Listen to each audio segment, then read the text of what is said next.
And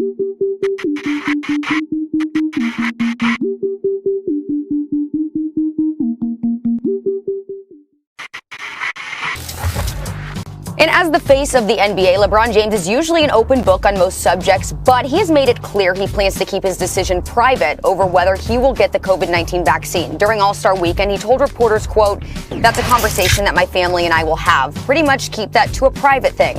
I obviously saw Adam had his comments about the vaccination, but things like that, when you decide to do something, that's a conversation between you and your family and not for everybody. I'll keep it that way." Stephen A., how do you feel about LeBron saying that whether he gets the vaccination will be a, quote, private thing?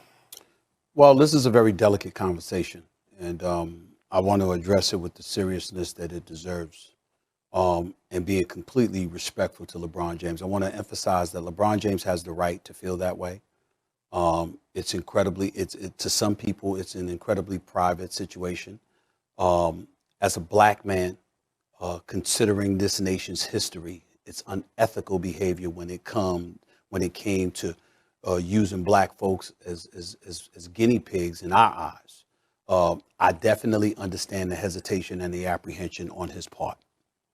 But I want to take a moment to give credit to a few people. Number one, my brother sitting across from me, Max Kellerman. I want to give him credit. I want to give credit to my family. I want to give credit to a few of my friends because I want to make sure that I let the world know that I have decided I had the same apprehensions as LeBron James, particularly believing that it was a private matter. I have changed my mind. Not only am I taking the vaccine, I will take it today. Good for you. I'm going to take the vaccine today. And I hesitated for a long time, not just to take it, but even more so, whether or not it was something I was going to publicize. I've come to the conclusion that that is an error in judgment on my part that needs to be corrected immediately. If you look at COVID-19, this coronavirus pandemic, it has clearly disproportionately affected the African-American community.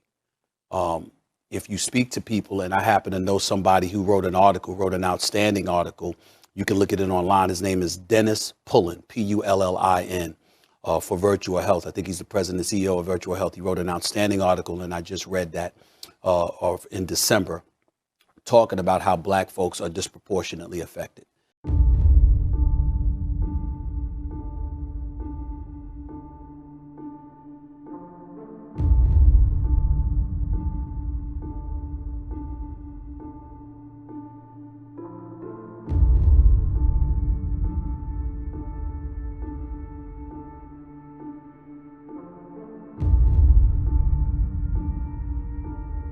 If you look at the hospitals and you look at people with pre-existing conditions, high blood pressure, diabetes, and things of that nature, clearly when you look at that, you see that the African-American community is disproportionately affected and something needs to be done. And when we look at the 50+ million people who have been vaccinated, most of them happen to be white. And I've got a dear friend of mine, his name is John Mitchell. He lives in Philadelphia. He and I have been buddies for over a quarter century. He just sent me an article about how 87% of Philly Rite Aid COVID vaccine doses, 87% has been given to whites, only 4% to blacks. Here in New York City, the Jacob Javits Center was a hub where people could go and take the vaccination. I drove by there this weekend. There were in excess of 1,000 people in line. I would be hard pressed to tell you that I saw more than 10 or 20 black folks standing in that line. And so at some point in time, it's not just enough to get vaccinated because that's the only way we're going to get beyond this, but it's important to publicize it. Tyler Perry went and publicly took the vaccine because he recognized, because his heart's in the right place, about how this is disproportionately affecting black people. Am I a bit hesitant? Sure I am. You hear about side effects and what have you. You wonder how you're going to feel the first shot. Your arm might be a little bit sore. The second shot, you might be down for a day. You're just feeling those strong symptoms, flu-like symptoms or beyond. You get all of that. But in the end, it's a small price to pay to make sure that you're not ravaged by the ultimate effects of COVID-19 taking over your body. And more importantly than that, you have an obligation to make sure that you articulate that the risks are far outweighed by the risk that can come your way if you do not get vaccinated. And so we get back to LeBron James. And I say this to LeBron James, my brother, all of our brothers, who's an incredibly, incredibly influential figure. I would say to him, he has taken positions on many, many, many things of incredible importance to our community. One could easily argue when you see the amount of deaths that have come associated with COVID-19, it's very little that he has encountered that's more challenging or daunting than this. And if you could speak up about those things, you just might want to think about speaking up about this. I'm not going to say I think he should. I think he should, but I'm not going to engage in condemnation or anything like that because I do understand where he's coming from. I truly do. But because he is who he is and he's acknowledged who he is, this is not the time to get private. Not on this. And that's why I decided I'm not going to be private about it as well. I will be taking the vaccine. I will take my first dose today. You said a lot, and that's important that you did that. And that's why I also think that you came public with it. In spite of your misgivings, the value is that you're coming public and discussing your misgivings. That has extra value than someone who just gets up and says, give me the vaccine, I'm not worried about it, whatever. By the way, you can feel personally, as I do, you even get a flu shot, you go, yes, dead virus is in my body. You want to, you feel nauseated by it, right? I get that. And when there's something like COVID, and these things haven't been around for 10 years and the after effects and all that stuff, people can also have misgivings. And then you brought up the African-American experience in this nation and why there may be misgivings about the government, with a vaccine. And there are other reasons, too. There's a lot of low-quality information out there about linking vaccinations to things that they shouldn't be linked to because there is no link. So there's all of this stuff out there. And by the way, athletes want to know what they're putting in their body. There's all this stuff out there that would lead, say, take a LeBron James, maybe to feel like, if I have misgivings about this, I don't want to encourage others to be gung-ho about it because I myself have misgivings. And there are other players who said, I don't want to be involved in PSAs, public service announcements, promoting this because they don't want to be hypocritical because they don't feel that way.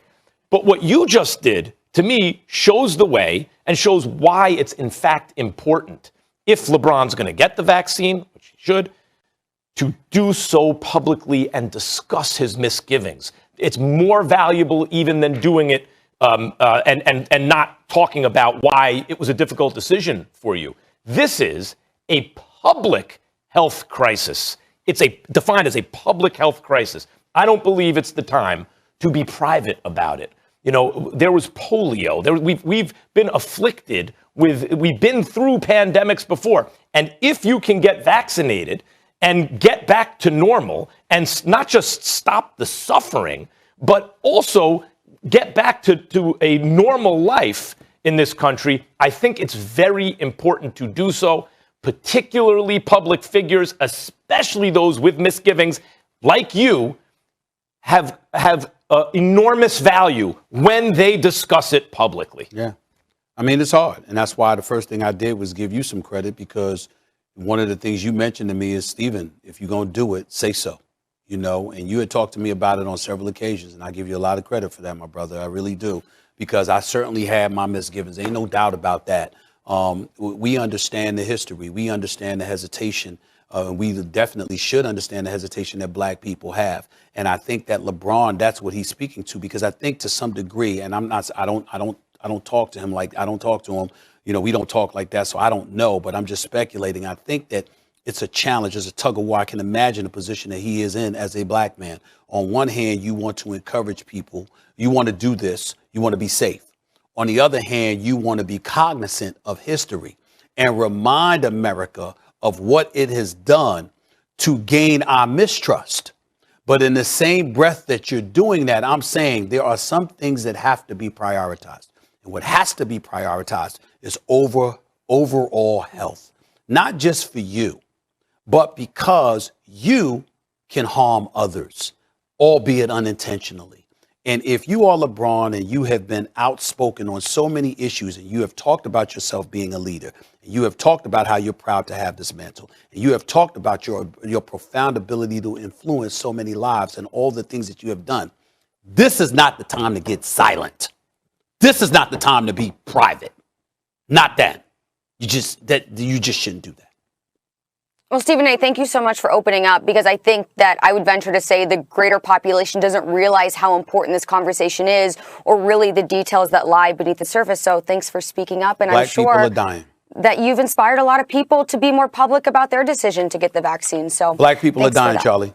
Black Yeah. people are dying in a disproportionate number. That's why Tyler Perry went out front and center and took the vaccine. That's why I've had doctors who happen to be Black encouraging me to do so. It's been a long road for me to get to this point, but I am here. We're being disproportionately affected. It's a state of emergency. And the bottom line is, we got to step up and do something about it. So if I have to be on the front lines, then I have to be on the front lines. Well, thank you for being here and making this a platform for that. So, guys, we're going to wrap there. Anthony Fauci will be a guest on First Take on Thursday. So definitely a good time for him to shed some light on the situation as well.